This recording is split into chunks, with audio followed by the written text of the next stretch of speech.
Pankaj, remote on करो।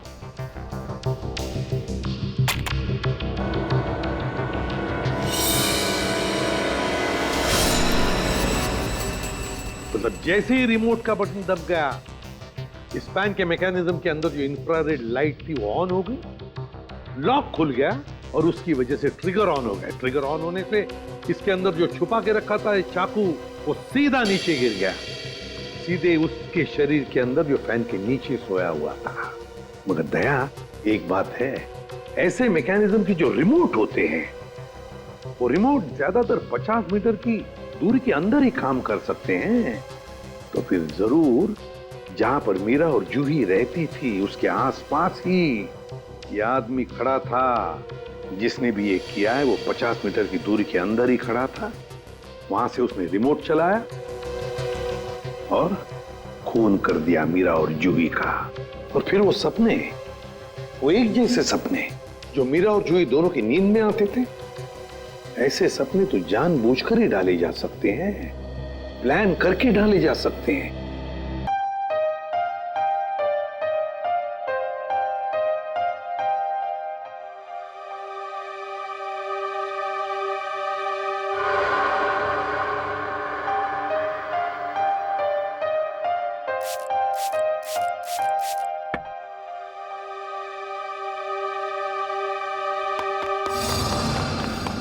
कौन है? कौन है वहां? कौन है यहाँ पर? सामने क्यों नहीं आते?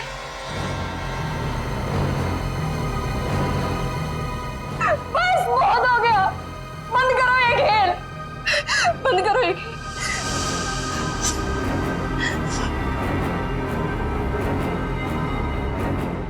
सो भी तो नहीं सकती, अगर सो गई शायद फिर कभी नींद से उठ ही ना पाऊं। जूही, श्रुति, तुमसे कितनी बार कहा है कि दरवाजा खटखटा के अंदर आया करो। ओ हेलो मैडम, ये गर्ल्स हॉस्टल है, किसी ऑफिस की बॉस का केबिन नहीं है। तुम नहीं समझोगी। जूही, क्या हुआ तुम्हें? इतनी चिड़चिड़ी और उखड़ी उखड़ी क्यों लग रही हो? जो इंसान 4 दिन से सोया नहीं हो ना, उसका बर्ताव ऐसे ही होगा ना। सोती क्यों नहीं? मैंने कहा था ना तुमसे, वो सिर्फ और सिर्फ सपने हैं, उनका कोई मतलब नहीं है। श्रुति, सिर्फ सपना नहीं है वो, जो मेरे ऊपर बीत रही है वो तेरे पर बीत रही होती तब तुझे मेरी तकलीफ पता चलती। मैं तेरी तकलीफ समझ रही हूँ जूही, लेकिन तू मेरी बात नहीं समझ रही है। जैसा तू सोच रही है वैसा कुछ भी नहीं है। नहीं, चल अच्छा, अब थोड़ी देर आराम कर, चल। श्रुति नहीं, अब तो गहरी नींद में सो जा। मेरी बात मान जूही, सो जा थोड़ी देर। मैं नहीं सोऊंगी श्रुति। सो जा जूही, तुझे मुझ पे भरोसा है कि नहीं, है ना? तू अभी आराम से सो जा, मैं तेरे कमरे के बाहर ही हूँ। वो सपने फिर आएंगे श्रुति। नहीं आएंगे। Good night. साल भर पढ़ाई करते तो आज नौबत तो ना आती। मुझे बहुत डर लग रहा है यार, कुछ भी तो कंप्लीट नहीं हुआ है। मैं तो श्रुति से ना, श्रुति, पता है मैं तुझे ही ढूंढ रही थी। मुझे तेरे नोट्स देना यार, वरना पता नहीं एग्जाम्स में क्या होगा। मुझे बहुत डर लग रहा है यार। मेरे भी नोट्स अधूरे हैं। अच्छा ऐसा करते हैं कि कल लाइब्रेरी जाके इकट्ठा नोट्स बना लेते हैं। तुम दोनों टेंशन क्यों ले रहे हो? अरे गर्ल्स, क्या हो रहा है? एग्जाम शुरू होने वाले हैं। चलो सब अपने अपने कमरे में जाओ और जाकर पढ़ाई करो, बहुत रात हो गई है। Yes madam.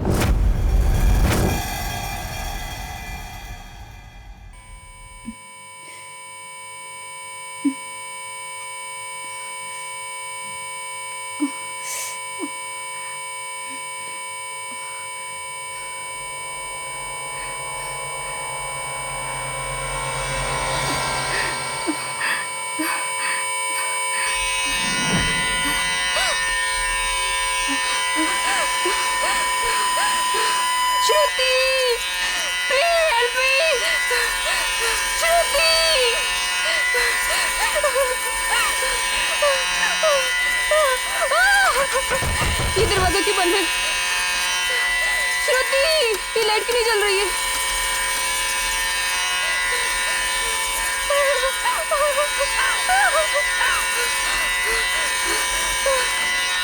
ये खिड़की क्यों जाम है? बंद करो ये आवाज, मेरे कान के पट्टे फट जाएंगे।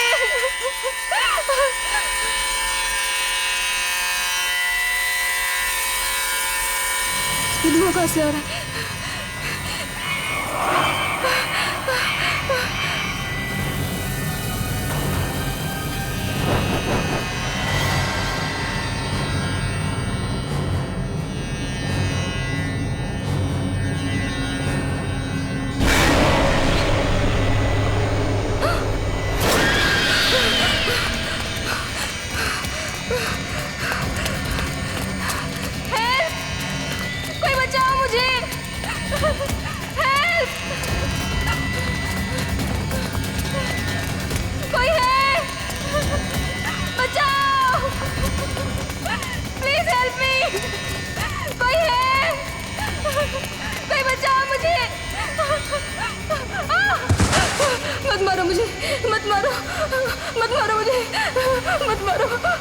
ओह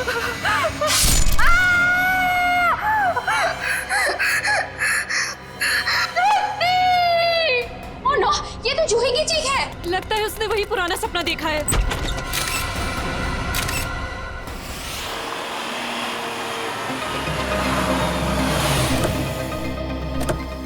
आश्रया, क्या पता चला? सर, मरने वाली का नाम जूही है। वैसे भोपाल से है, मगर यहाँ MBA की पढ़ाई के लिए आई थी। सर, लगता है जब वो सो रही थी उस वक्त किसी ने चाकू मार के उसका खून कर दिया। श्रेया, ये जूही का कमरा कहाँ है? सर, ऊपर। सर, एक और बात, जब उसका खून हुआ उस वक्त उसके कमरे में और कोई भी नहीं। ऐसा कैसे हो सकता है श्रेया? कोई ना कोई तो होना चाहिए। ऐसा जरूरी नहीं है सर, इस तरह की मौतों में कई बार आत्माओं का हाथ होता है। प्लीज, ACP सर मुझे पहले ही बता चुके हैं आपकी इन कहानियों के बारे में। बेहतर होगा कि इन मर्डर केसेस के साथ ये आत्माओं की कहानियां ना जोड़ें।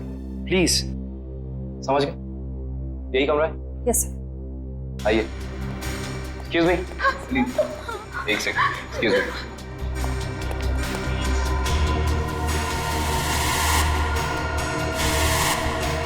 हमला भी शायद जूही की नींद में ही हुआ।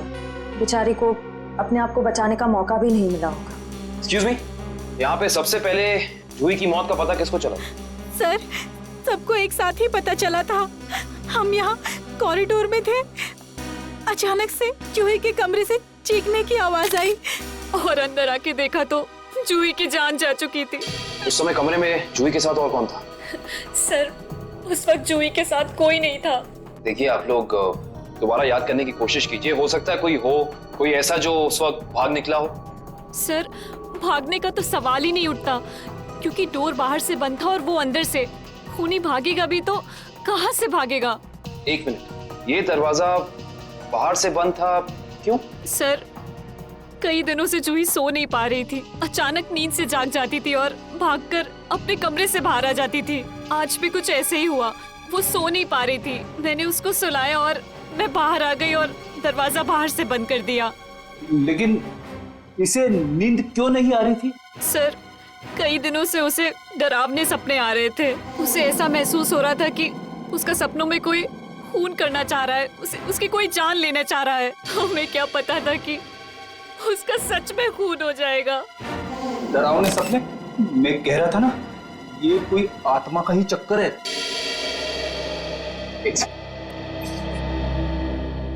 आपको कितनी बार बताया है कि आत्माओं की बातें सबके सामने मत किया करिए। वो लोग क्या सोचेंगे CID के बारे में? सॉरी। अच्छा, आप अभी कह रही थी कि जूही को डरावने सपने आते थे। कभी उसने आप लोगों के साथ कुछ शेयर किया कि उसे किस चीज के सपने आते हैं? कुछ भी? सर, उस ड्रॉर में जूही का स्केच बुक है। उस ड्रॉर में? जी सर। Sketch book? ये बुक? जी सर। ये चाकू? सर, ये वही चाकू है जिसे लेकर कोई उसका पीछा करता था सपनों में, उसे मारने के लिए। ये देखो, ये चाकू बिल्कुल ऐसा ही है जिससे जूही का कत्ल हुआ। हाँ सर। ये सारी ड्राइंग्स जो हैं इस बुक में, ये क्या जूही अपने सपने में देखती थी? जी सर। सर, लगता है ये किसी अंदर वाले का ही काम है, जो कमरे के अंदर आसानी से आ सकता हो और जिसे जूही के सपनों के बारे में पता हो। क्या तुम्हारे अलावा और कोई ये स्केचबुक के बारे में जानता था? कोई नहीं। खूनी अगर इस दरवाजे से अंदर नहीं आया तो फिर इस कमरे में आया कहां से? इस बालकनी से। लेकिन बालकनी का दरवाजा तो अंदर से बंद है। अगर खूनी खून करके बालकनी से भागा है तो फिर ये दरवाजा अंदर से बंद कैसे? बालकनी का दरवाजा बंद, कमरे का भी दरवाजा बंद। कहीं जूही की आग।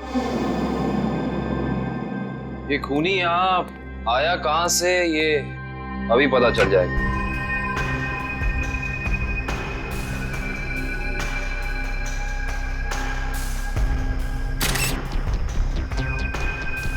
ये देखो, जूते के निशान। हो ना हो खूनी इसी बालकनी से चढ़कर आया। लेकिन बालकनी का दरवाजा तो अंदर से बंद था, तो फिर खूनी यहाँ ऊपर चढ़ के कमरे के अंदर आया कैसे होगा? ये भी पता चल जाएगा फ्रेडी जी। बस एक बार जूही के मौत के कारण पता चल जाए, कुछ तो हो गया, कोई सबूत कुछ तो होगा। इधर देखो, ये पाइप इसी वाटर पाइप से चढ़कर खूनी इस बालकनी तक आया है। यहाँ के वॉचमैन से मिलना पड़ेगा। माफ कर दिए साहब, गलती हो गई। इसे गलती कहते हो तुम? एक इंसान गर्ल्स हॉस्टल की बालकनी में चढ़ जाता है, अंदर कमरे में जाके खून कर देता है और तुम्हें कुछ पता भी नहीं चला। बस साहब 15 मिनट के लिए मेरी आंख लग गई थी। मैं सपने में भी ऐसा नहीं सोच सकता था कि उस दौरान ऐसा कुछ हो जाएगा। तुम्हारी 15 मिनट की लापरवाही की वजह से एक लड़की की जान चली गई, उसकी जिंदगी लौटा सकते हो तुम?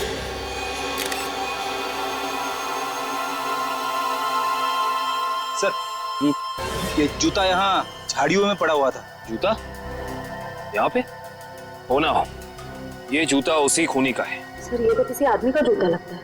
यानी बालकनी में जो इंसान चढ़ा था वो कोई आदमी था? सुनो, इस जूते को पहचानते हो? नहीं साहब। दोबारा याद करके बताओ, सही से याद करो। कोई इंसान यहाँ आया था जिसने ये लाल जूता पहना था? मैंने नहीं देखा, शायद अंजलि मैडम ने देखा हो, वो हमेशा रिसेप्शन पे बैठती है। ये अंजलि मैडम को बुलाओ, जाओ। जी सर। अगर ये जूता यहाँ है तो कुछ और भी जरूर होगा, ढूंढते हैं।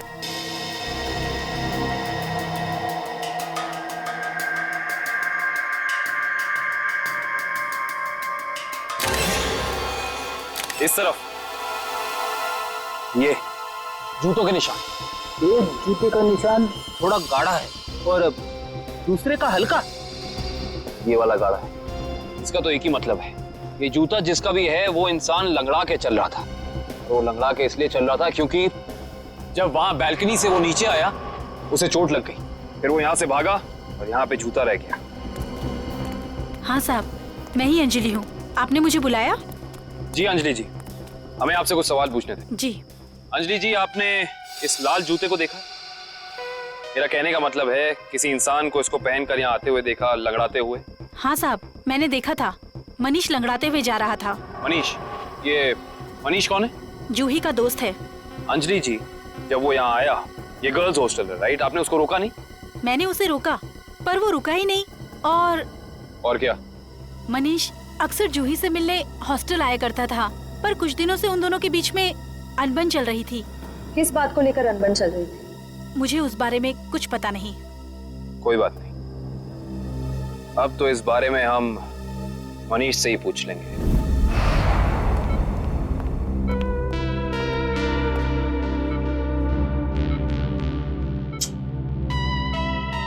मनीष, कैसे हो यार? मैं ठीक हूँ, पर आप लोग कौन हैं? तुम्हारे शुभचिंतक हैं, सीआईडी वाले। सीआईडी? क्या बात है? क्या मेरी जान को किसी से खतरा है क्या? सुना आपने? खुद एक बेचारी लड़की को मार के खटिया पे लेटा पड़ा है और पूछ रहा है कि मेरी जान को कोई खतरा तो नहीं है। ये क्या कह रहे हैं आप? मैंने किसी की जान नहीं ली। मनीष, ये पाँव में चोट कैसे लगी तुम्हें? वो मैं सड़क पार कर रहा था तो एक बाइक वाले ने टक्कर मार दी मुझे। सड़क पार कर रहा था बेचारा, टक्कर मार दी? वैसे ये हादसा हुआ कहाँ? MI रोड पे, जीपीओ के सामने। जीपीओ के सामने? तभी तो। वैसे अगर ऐसा था तो ये लाल रंग का जूता जो तुम्हारा है, हमें पता है जीपीओ के सामने मिलना चाहिए था। कमाल की बात देखो, ये जूता हमें सुर्णिमा गर्ल्स हॉस्टल के बाहर मिला। कैसे? मेरा जूता वहां कैसे पहुंचा? देखो मनीष, हमसे झूठ बोलकर कोई फायदा नहीं है। सच निकालने के और कई तरीके आते हैं। बेहतर होगा हमें सब सच बता दो। क्यों मारा तुमने जूही को? क्या जूही की मौत हो गई? खून हो गया उसका। क्यों गए थे तुम वहां? देखिए, मैं जूही के बालकनी में गया जरूर था, लेकिन मैंने जूही को नहीं मारा। इतनी रात को तुम वहां क्या करने गए थे मनीष? मुझे उससे बात करनी थी।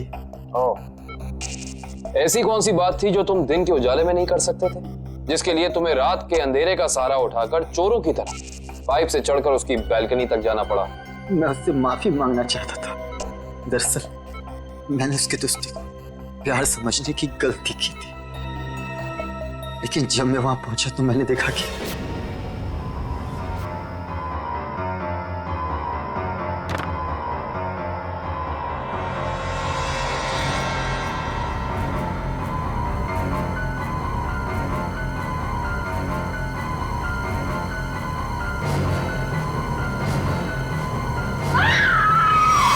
शर्म आनी चाहिए तुम्हें मनीष।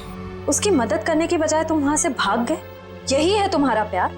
अगर किसी ने वहां मुझे देख लिया होता तो इल्जाम तो मुझे पर आता ना। देख तो तुम्हें लिया ही था। अंजलि जी ने तुम्हें रोकने की कोशिश भी की पर तुम रुके नहीं। ये सब छोड़ो, हमें ये बताओ कि जब तुम वहां थे तो उस वक्त कमरे में और कौन था? मैंने वहां किसी को नहीं देखा। हेलो, क्या? एक और कौन? कहां पे?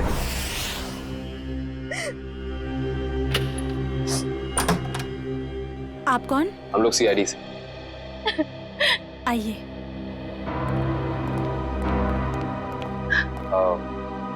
आप कल्कि जी हैं ना? जी मैंने ही आपको फोन किया था। मेरी सहेली मीरा का खून हो गया है। उसकी लाश ऊपर उस कमरे में पड़ी है।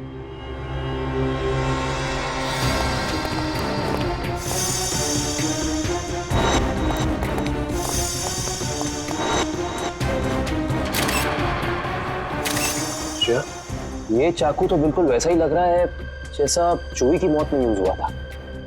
हाँ सर, लगता है किसी सीरियल किलर का काम। सीरियल किलर का भी हो सकता है और किसी ऐसे इंसान का भी जो दोनों जूही और मीरा को जानता है। मतलब दो खून हूबहू एक ही तरीके से। सर, हाँ, लाश की हालत को देखकर लगता है कि इसकी मौत को 3-4 घंटे हो चुके हैं। 3-4 घंटे? लेकिन श्रेया, जूही की मौत को भी तो 3-4 घंटे ही हुए हैं। एक खूनी एक ही वक्त पे दो जगह पे कैसे हो सकता है? मैं तो कह रहा हूँ जरूर ये किसी आत्मा का ही चक्कर है। रेडी प्लीज, ये किसी आत्मा का चक्कर नहीं है। ये उस खूनी के किसी साथी या रिश्तेदार का चक्कर भी हो सकता है। लगता है इस जुर्म में एक से ज्यादा लोग शामिल हैं। लेकिन कैसे? कैसे हो सकता है? इस कमरे की सारी खिड़कियां, सारे दरवाजे अंदर से बंद हैं। और यहाँ पे कोई बालकनी भी नहीं है उस हॉस्टल की तरफ। तो फिर वो खूनी इस कमरे में आया कैसे? इस कमरे की तलाशी लो, कोई ना कोई सुराग जरूर मिलेगा। श्रेया, इसकी फोटो एल्बम और फोन डायरीज चेक करो। हो सकता है जूही और मीरा के बीच में कोई ना कोई कनेक्शन मिल जाए हमें। Sir, ready? एम्बुलेंस को फोन करो बॉडी ले जाने के लिए। मुझे नीचे इसकी दोस्त से कुछ सवाल पूछने हैं।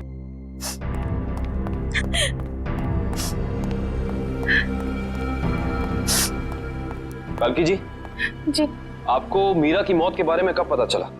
रात को मैं काफी देर से ऑफिस से लौटी तो मैं इस कॉरिडोर से गुजर रही थी कि तभी मुझे मीरा के चीखने की आवाज सुनाई दी। मैं दौड़ती हुई उसके दरवाजे तक आई। मीरा का दरवाजा खटखटाया पर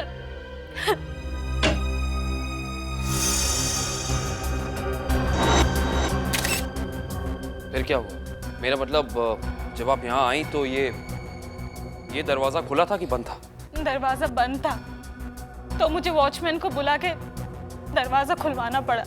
कल्कि जी, जब आप यहाँ पे आई तो आपको यहाँ इस घर में कोई भी निकलते हुए यहाँ से दिखा, भागते हुए दिखा? नहीं।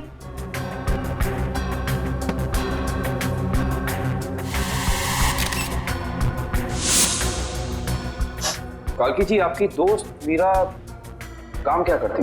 बैंक की एरिया मैनेजर थी वो और 2 साल पहले उसका तबादला हमारे शहर में हुआ था। तबादला? हाँ श्रेया, क्या पता चला?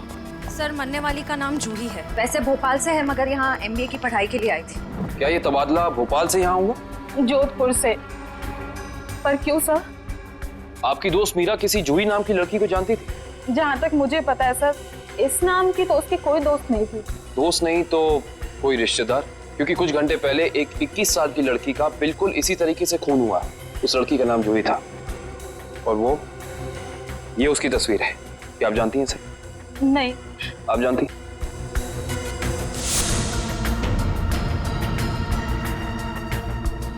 ये क्या हो रहा है हमारे शहर में?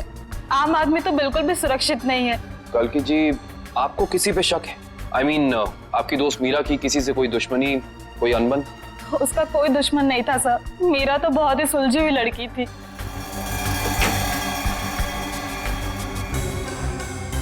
अच्छा, ये तस्वीर देखिए। इस आदमी का नाम मनीष है। क्या आप इसे जानती हैं? नहीं सर। सर, आशा, मैंने मीरा के सारी डायरीज, सारे एल्बम्स चेक किए। मीरा और जूही के बीच कोई कनेक्शन नहीं है, कोई संबंध नहीं है। कोई ना कोई संबंध तो जरूर है, वरना ये खूनी सिर्फ इन्हीं दोनों लड़कियों को निशाना क्यों बनाएगा? कुछ तो है जो हमें समझ नहीं आ रहा है। कल्कि जी, क्या कुछ दिनों से मीरा किसी बात को लेकर परेशान थी? हाँ सर, कुछ दिनों से उसे डरावने सपने आ रहे थे। डरावने सपने? मीरा को भी डरावने सपने आ रहे थे? हाँ सर, बस कहती रहती थी कि उसका कोई खून करना चाहता है।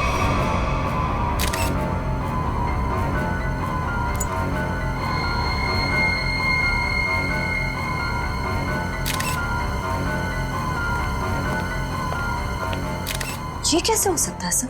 जूही और मीरा को ठीक एक तरीके के सपने कैसे आ सकते हैं?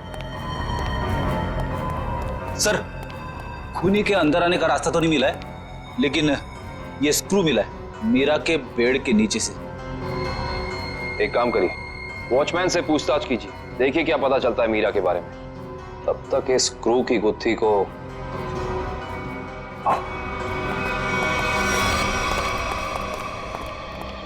करण, रेडी को ये स्क्रू कहाँ मिला था? सर, वहां उधर। इधर? ये स्क्रू हाँ आया कैसे होगा? हाँ, ले आओ, संभाल के। इश्ता, श्रेया,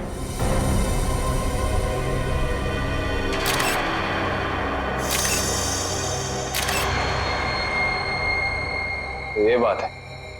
क्या हो सर? ये देख रही हो, सीलिंग फैन। अब ये सीलिंग फैन इस स्क्रू की गुत्थी को सुलझाएगा। करण, समझ गया सर।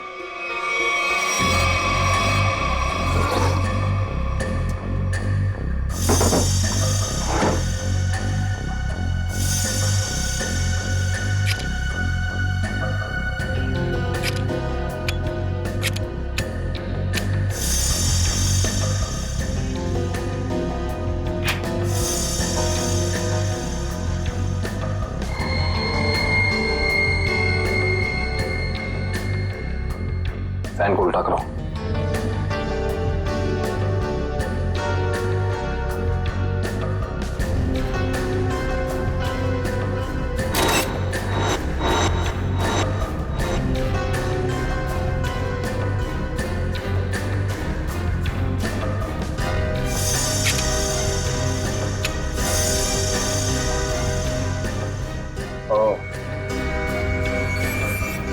सर, यानी ये स्क्रू इस फैन का है? हाँ श्रेया, किसी ने इस फैन के साथ छेड़खानी की है, अभी पता चल जाएगा।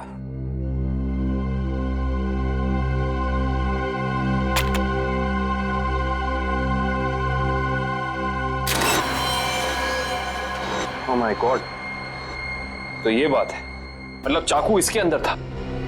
इसके अंदर से इस मैकेनिज्म के जरिए चाकू सीलिंग से नीचे गिरा मीरा के पेट में और उसकी मौत हो गई। अब समझ में आया, ये कारण है जिस वजह से खूनी इस कमरे में नहीं था। उसकी जरूरत ही नहीं थी, उसका काम तो ये सीलिंग फैन कर रहा था। इसका मतलब जूही के कमरे में भी बिल्कुल ऐसा ही सीलिंग फैन होगा जिसके अंदर सेम मैकेनिज्म फिट होगा। वहां भी चाकू सीलिंग से गिरा और जूही की मौत हो गई। सर, हो सकता है खूनी ने रिमोट कंट्रोल के जरिए इस चाकू को कंट्रोल किया हो सकता है। और सवाल यह है श्रेया कि खूनी को कैसे पता चला कि सही वक्त रिमोट बटन दबाने का कौन सा था? हाँ सर, क्योंकि ना तो हमें मीरा के कमरे से कोई कैमरा मिला, ना ही जूही के कमरे से, जिससे ये पता चले कि खूनी दोनों लड़कियों पर नजर रख रहा था। वो भी पता चल जाएगा इस सीलिंग फैन के चाकू के मैकेनिज्म के जरिए। क्या ये मीरा और जूही, इन दोनों के बीच में कोई ना कोई संबंध तो जरूर है, कोई ना कोई संबंध तो जरूर है। मगर सर, दूर दूर तक इन दोनों के बीच कोई संबंध नजर तो नहीं आ रहा। इन दोनों के उम्र में बहुत फर्क है, उनके रहन सहन, तौर तरीके, ये जूही का कॉलेज और मीरा के काम करने की जगह, आपस में कहीं भी कोई तालमेल नहीं है सर। सर, हाँ सर, वो फैन और चाकू का मैकेनिज्म रेडी है। चलो देखते हैं।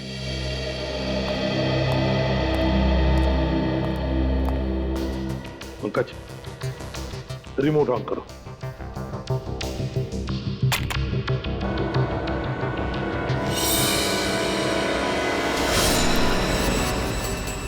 मतलब जैसे ही रिमोट का बटन दब गया, इस फैन के मैकेनिज्म के अंदर जो इंफ्रारेड लाइट थी वो ऑन हो गई, लॉक खुल गया और उसकी वजह से ट्रिगर ऑन हो गया। ट्रिगर ऑन होने से इसके अंदर जो छुपा के रखा था चाकू, वो सीधा नीचे गिर गया, सीधे उसके शरीर के अंदर जो फैन के नीचे सोया हुआ था। मगर दया, एक बात है, ऐसे मैकेनिज्म की जो रिमोट होते हैं, वो रिमोट ज्यादातर 50 मीटर की दूरी के अंदर ही काम कर सकते हैं। तो फिर जरूर जहां पर मीरा और जूही रहती थी उसके आसपास ही ये आदमी खड़ा था। जिसने भी ये किया है वो 50 मीटर की दूरी के अंदर ही खड़ा था। वहां से उसने रिमोट चलाया और खून कर दिया मीरा और जूही का। और फिर वो सपने, वो एक जैसे सपने जो मीरा और जूही दोनों की नींद में आते थे, ऐसे सपने तो जानबूझकर ही डाले जा सकते हैं, प्लान करके डाले जा सकते हैं, मगर उसके लिए जरूर कोई तो ट्रिगर होना चाहिए। सर, हाँ, जूही के कमरे में लगे पंखे में भी ठीक ऐसा ही मैकेनिज्म मिला है। और तो और जूही और मीरा दोनों के कमरों में 1 हफ्ते पहले इलेक्ट्रिकल वायरिंग का कुछ काम हुआ था। जूही और मीरा दोनों के घर में, दोनों के कमरों में 1 हफ्ते पहले इलेक्ट्रिकल वायरिंग हुई थी। कहीं ऐसा तो नहीं कि ये वही इलेक्ट्रीशियन है जिसने दोनों के घरों में इलेक्ट्रिकल का काम कर दिया और फिर खून भी उसी ने किया? पता लगाना पड़ेगा इस इलेक्ट्रीशियन के बारे में।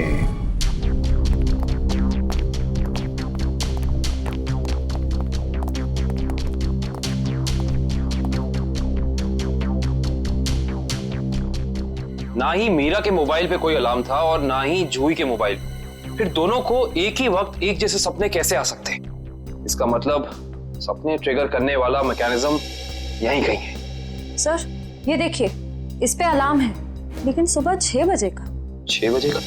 पर मीरा की मौत तो 3 बजे हुई थी, तो सपने शुरू करने का ट्रिगर लगभग 1 या 1.5 के बीच का होना चाहिए। यह भी तो हो सकता है कि किसी ने मीरा को सम्मोहित कर दिया।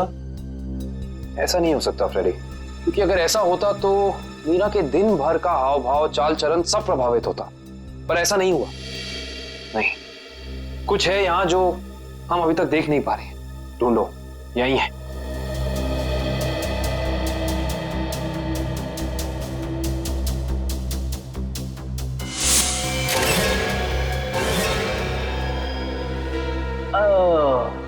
ये देखो, टीवी के पीछे ये बॉक्स लगा हुआ था। बॉक्स? कहीं ये ट्रिगर मैकेनिज्म इस बक्से के अंदर तो नहीं फिक्स किया हुआ है?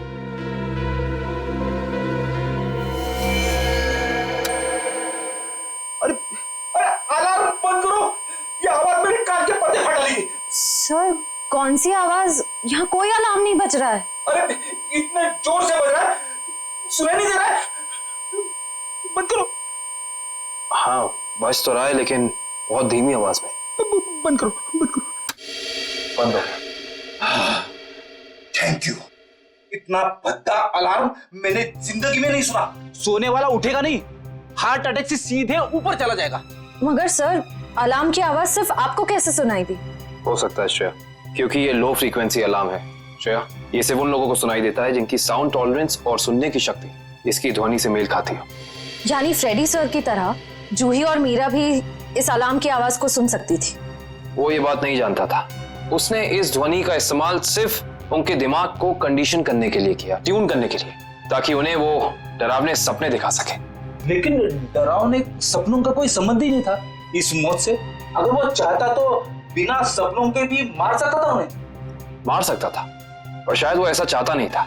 खूनी अपने शिकार के साथ खेलना चाहता था, तड़पाना चाहता था, फिर उनकी नींद में उन्हें एक गहरी मौत देना चाहता था। इंटरेस्टिंग। करण सर, कल की को बुला के लाइए। जी। को ये देखो।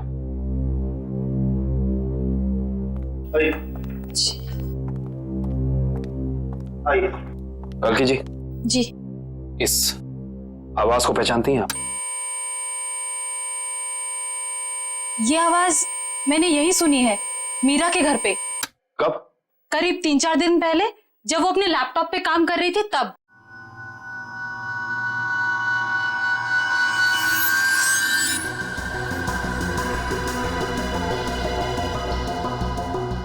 आपको मीरा के लैपटॉप का पासवर्ड पता है?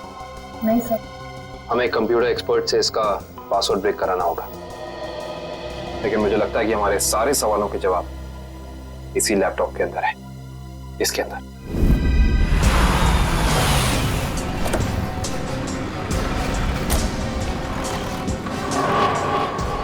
भाई साहब, हम लोग सीआईडी से। सीआईडी से? क्या हुआ साहब? हमें पता लगा है कि पिछले हफ्ते आपका एक इलेक्ट्रिशियन वायरिंग करने के लिए इस एड्रेस पे गया। हाँ साहब, गया तो था, पर हुआ क्या? इन दोनों जगहों पे एक खून हुए और हमें शक है कि ये खून आपके इलेक्ट्रिशियन ने किया है। मेरे इलेक्ट्रिशियन? हाँ, और वो भी पंखे में चाकू फिट करके। अरे बाप रे, पंखे में चाकू? जी हाँ, और आप ये बताइए कि इन दोनों जगहों पे आपका कौन सा इलेक्ट्रिशियन गया था? मंगेश गया था सर, पर आज वो आया नहीं है। इस मंगेश का एड्रेस तो है ना तुम्हारे पास? हाँ, मंगेश का एड्रेस लेके ना। सर, वो लैपटॉप का और ईमेल का पासवर्ड खुल गया। Very good job, thank you very much. काबिन, जरा लैपटॉप चेक करो। जी। देखो वो ऑडियो फाइल है क्या इसमें, जिससे सपने आते थे उसे?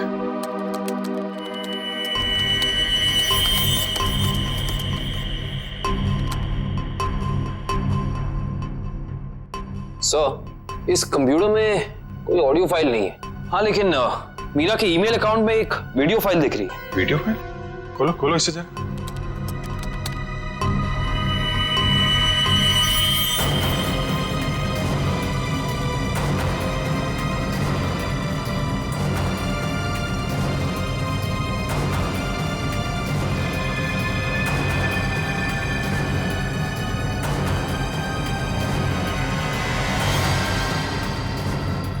सर, ये सारे विजुअल तो मैंने जूही की स्केचबुक में देखे, स्पेशली ये नाला, ये बोर्ड और मास्क पहना हुआ आदमी, तीनों। इसका मतलब खूनी ने जूही और मीरा दोनों को चेतावनी भेजी थी। उन लोगों को हमारे पास आना चाहिए था मदद मांगने। जरा ये फाइल फिर से चलाना।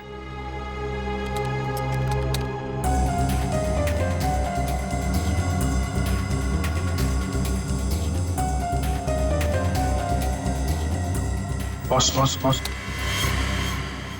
बंजारा रोड, जो शहर के पश्चिमी हिस्से में है ना? Yes sir. मतलब जो कुछ हुआ है बंजारा रोड पे ही हुआ है। क्या? ठीक है, ओके सर। उस इलेक्ट्रिशियन मंगेश का जो पता मिला था वो नकली है सर। कोई बात नहीं, स्केच बनवाओ उसका और अपने डेटाबेस में चेक करो। बंजारा रोड, वहां जाके देखना पड़ेगा। सब लोग बाहर ध्यान रखना।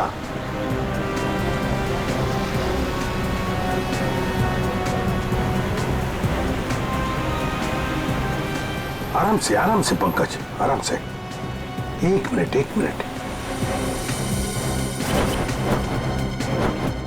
यह है ना एक सूखा नाला है और वो रहा पेड़। सूखा नाला और उसमें वो पेड़। जरा आगे चलकर देखते हैं।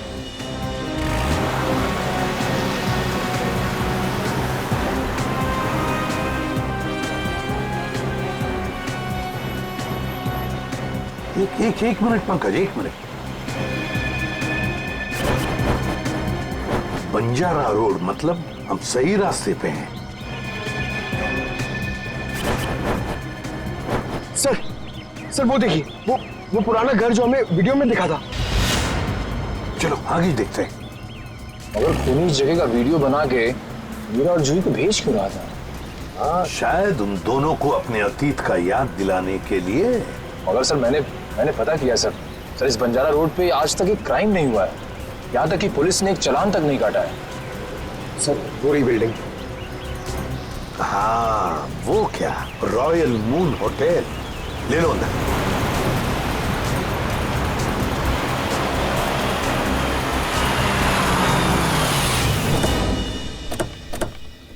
हाँ, इलेक्ट्रिशियन का स्केच मैच नहीं हो रहा है।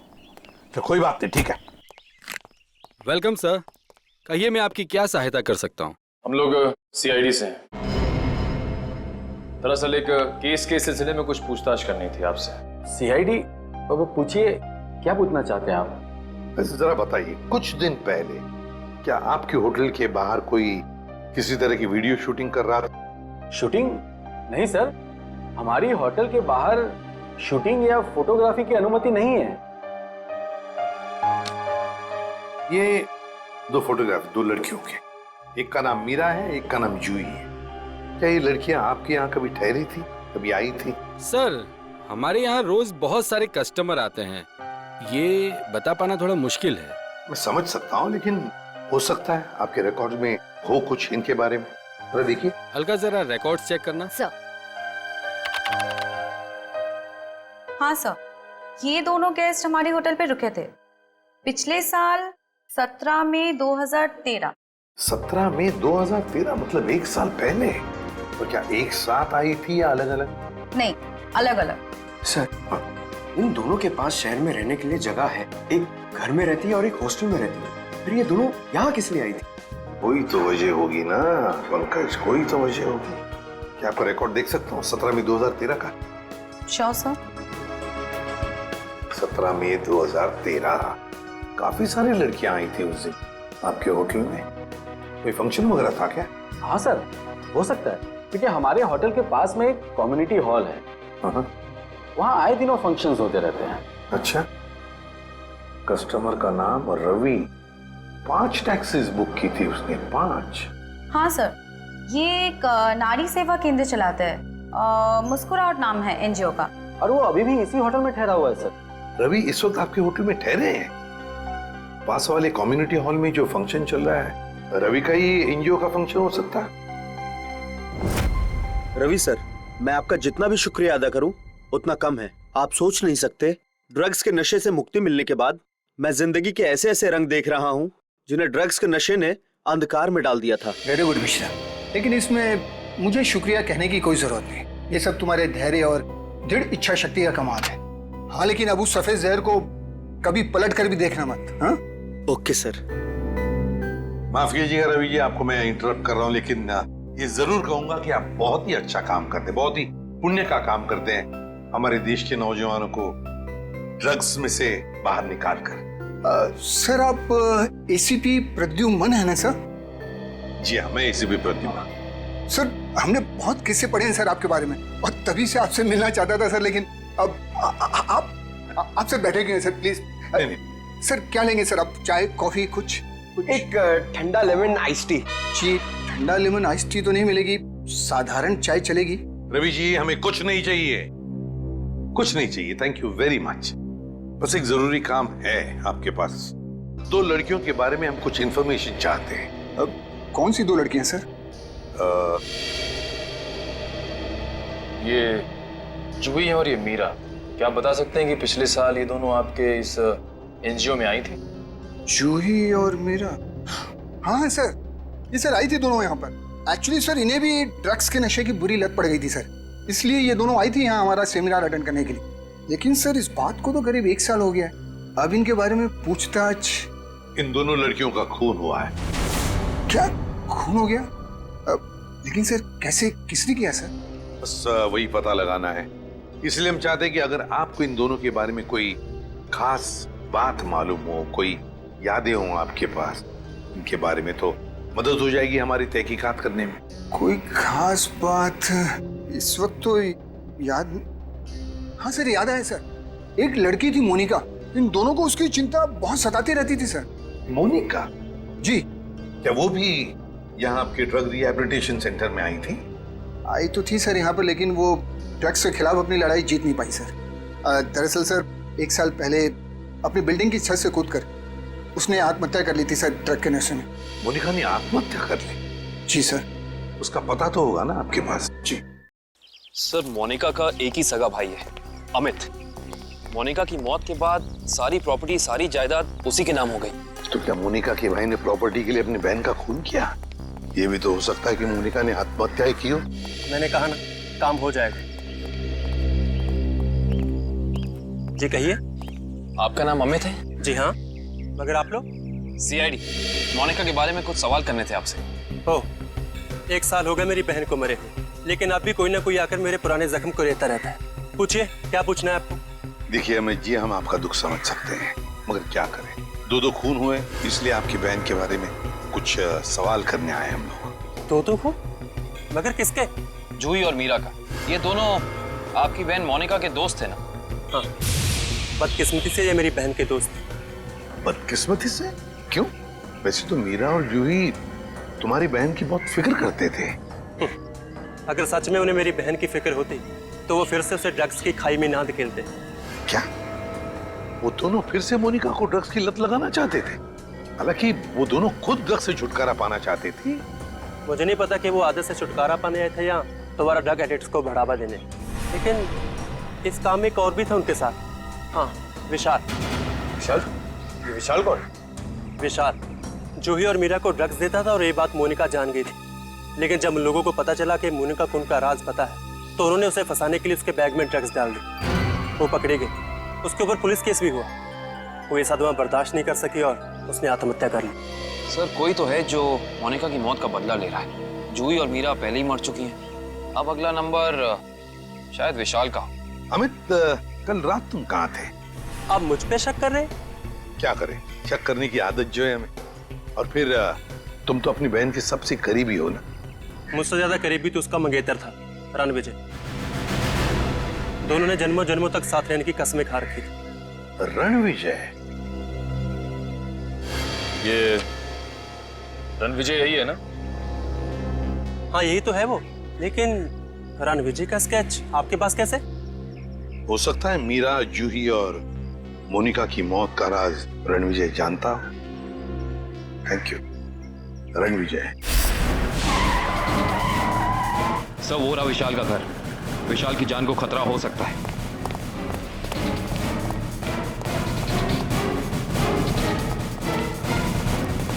सर, लगता है रणविजय पहले ही पहुंच चुका है। विशाल, ठीक तो हो ना? सर, जान बचा के भागो सर। रणविजय कहाँ है? सर,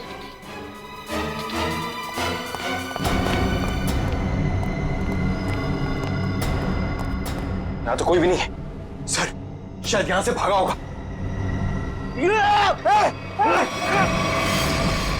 रणविजय! कोई मत हिलना सर, इसको मारूंगा नहीं तो। छोड़ दो उसे, छोड़ दो। देखिए, वैसे तो मुझे सीआईडी वालों से काफी लगाव है, पर अगर सीआईडी ने मेरे साथ कोई होशियारी की ना तो ये बात मुझे अच्छी नहीं लगेगी। चाकू नीचे फेंक दो। फेंक दो चाकू।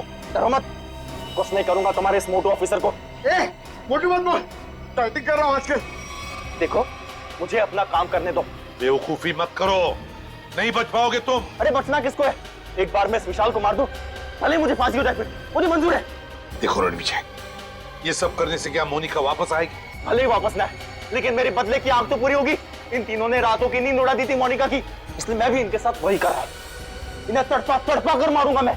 देखो रणविजय, मोनिका के साथ जो कुछ भी हुआ ठीक नहीं हुआ। इन तीनों की वजह से बेचारी को जेल जाना पड़ा, बदनामी हुई। नहीं, रात रात भर सो नहीं पाती थी वो, बुरे बुरे सपने देखकर जाग जाती थी।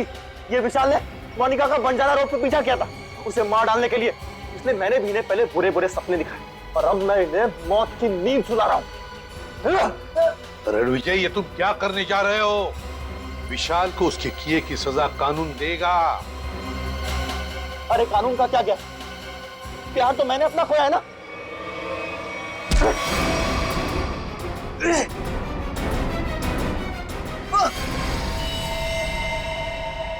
रणविजय, विशाल को तो उसके किए की सजा मिलेगी ही मिलेगी, मगर तुमने बदले की आग में 2 खून किए, 2। तुम्हें तो शायद फांसी ही होगी, फांसी।